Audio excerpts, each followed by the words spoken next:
Hello, my name is Erin and I'm an emotional regulation and intimate communications coach.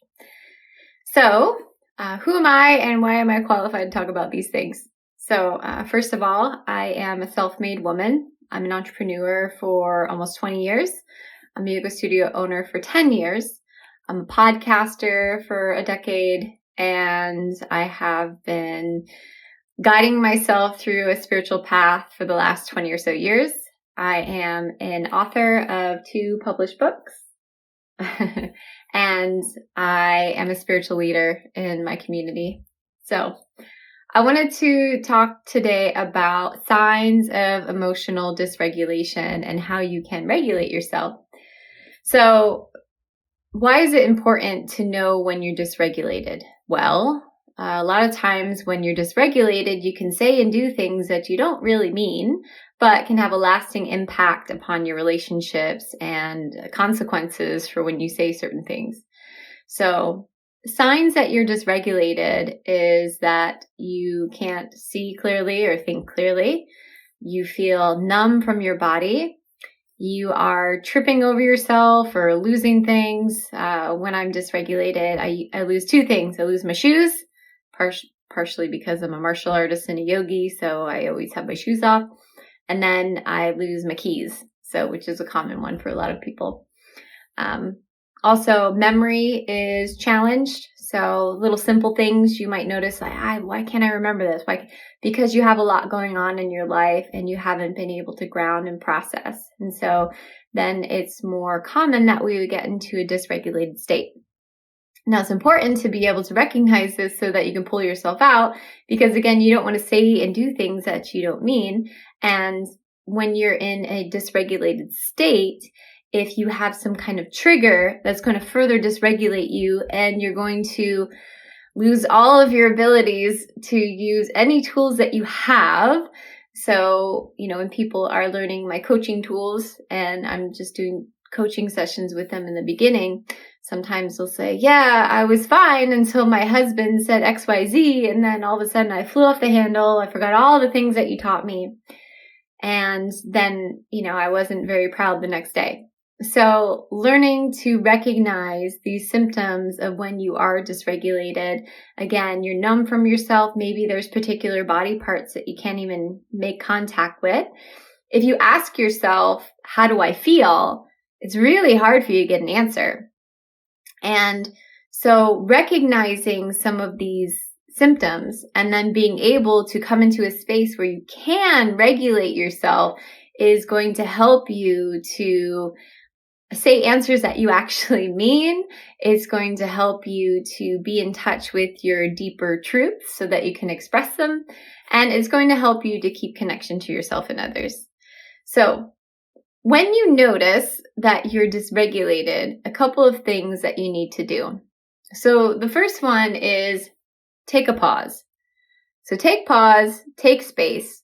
So if you're in a crowded room or you're talking with people, you might excuse yourself to the bathroom. But people don't need to know what you're going through.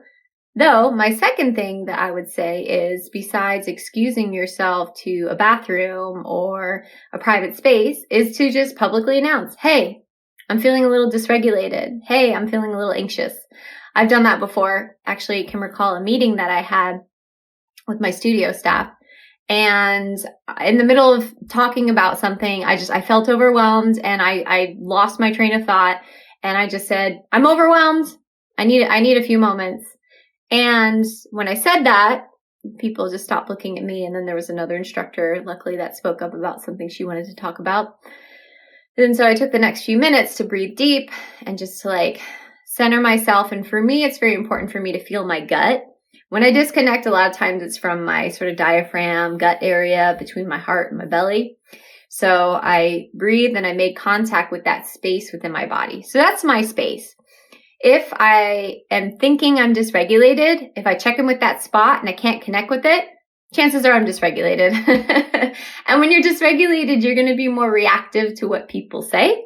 And like I said, you're going to say things that you probably don't mean, or you're going to forget things that you really wanted to talk about.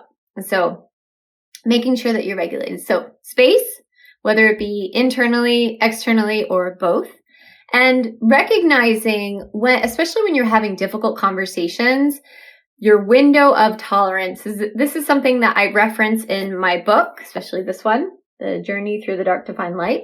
And it's something that I've talked about on my podcast before, but maybe not so much in as detail as I will be with this next series that I'm doing about emotional regulation and intimate conversations and communications. So window of tolerance is when you notice on a scale of, I use 1 through 6, where you're at as far as regulating yourself. So let's say that you're starting an uncomfortable conversation, just some things you have to talk about. They're not your favorite, but you know you need to talk about them. And so you check in and you're going back and forth. Let's say it's financial stuff with your partner. So you notice, okay, I'm at a 1. Okay, so 1 means like I'm fine, I can handle this, all is well. 2 is I'm starting to feel a little clenchy around my stomach.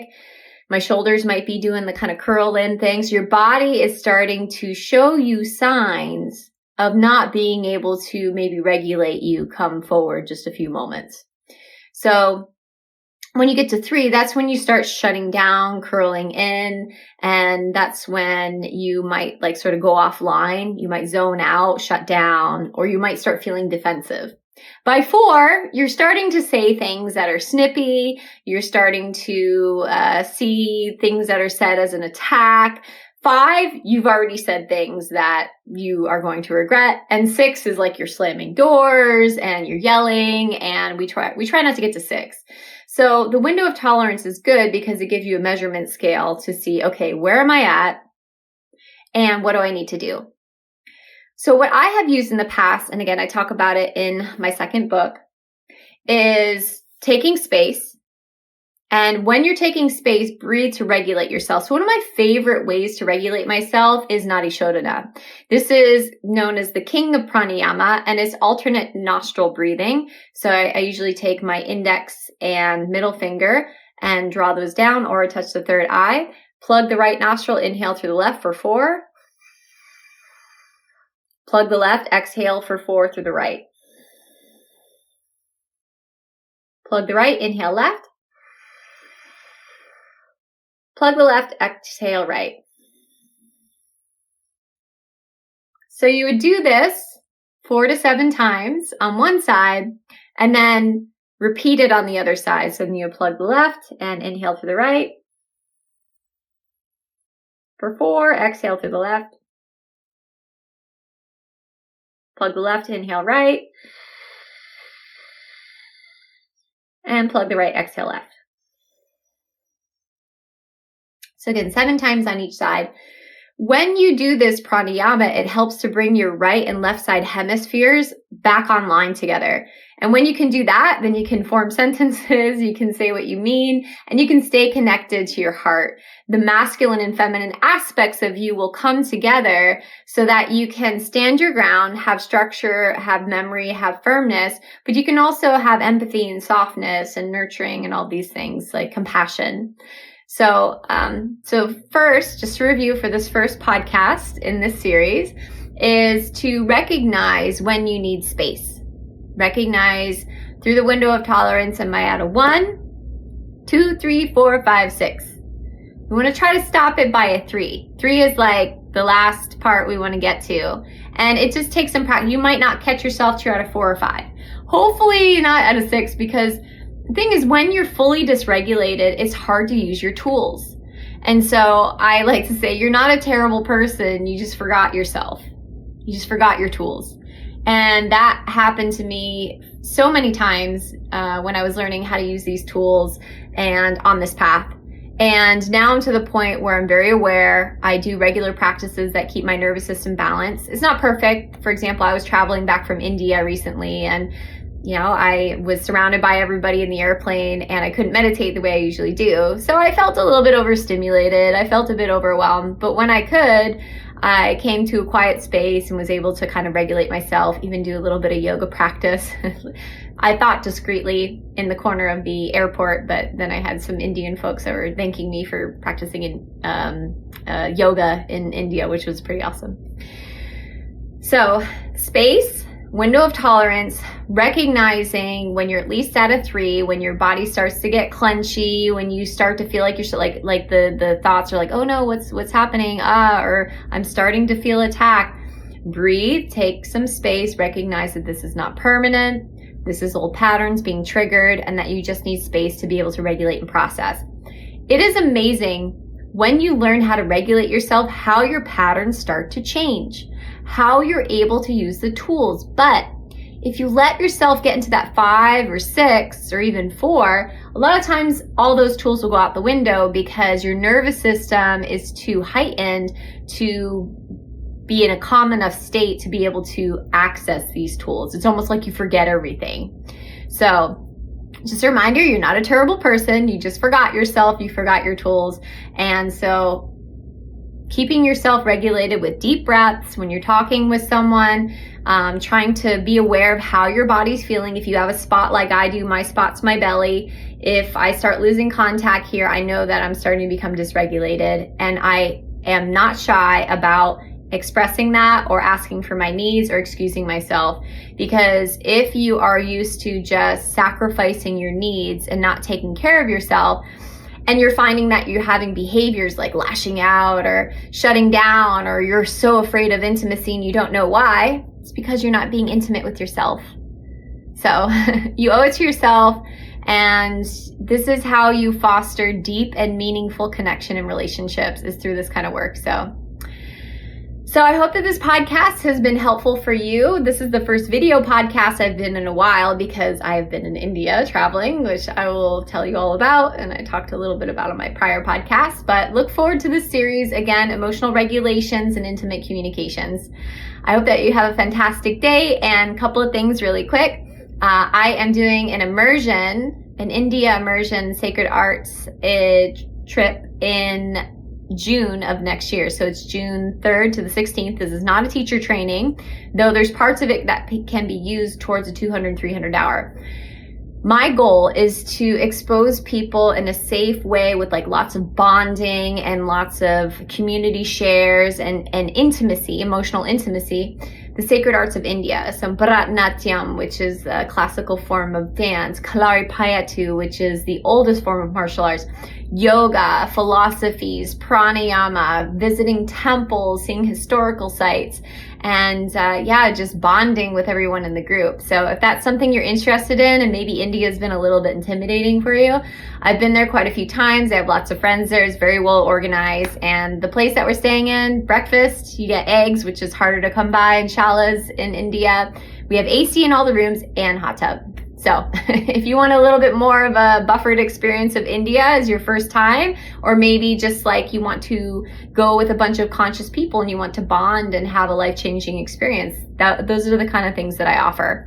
What I teach here on this podcast and in my courses is how I run my trainings and my certifications and my retreats. So come join us. You can check out the details at thriveyogafit.com. You can email me, Erin at erincoach.com. I do have a waiting list. I only have 2 or 3 spots left. If you'd like to get on that, put your deposit. You get an early bird discount if you pay by October 1st. And we have Coach School coming up October 16th to the 23rd. Anyone who enrolls in Coach School can get India for half off. So if you're interested in that, again, reach out to me, Erin at erincoach.com. All right, y'all. Love you. Namaste. Thank you so much for listening. If you want to support the podcast and if it's helping you, please consider writing a review. You can go to iTunes or Google Play, go into the search bar and type in Thrive Yoga Fit Transformational Coaching, scroll down, and you can leave a review. This helps other people to find me as well as bumps us up in the search ratings. Also, this podcast is sponsor-free, so that means we don't receive anything for doing it. If you feel so inclined and this podcast is helping to support you and you want to return the favor and help to support any production costs of the podcast, feel free to give a donation to a Venmo link, Thrive Yoga Fit, or PayPal, Erin at erincoach.com. If you don't have the means, don't worry about it. We're not going anywhere. You're all good. But if you would like to give back, you can give back in those ways. Thank you so much. Namaste.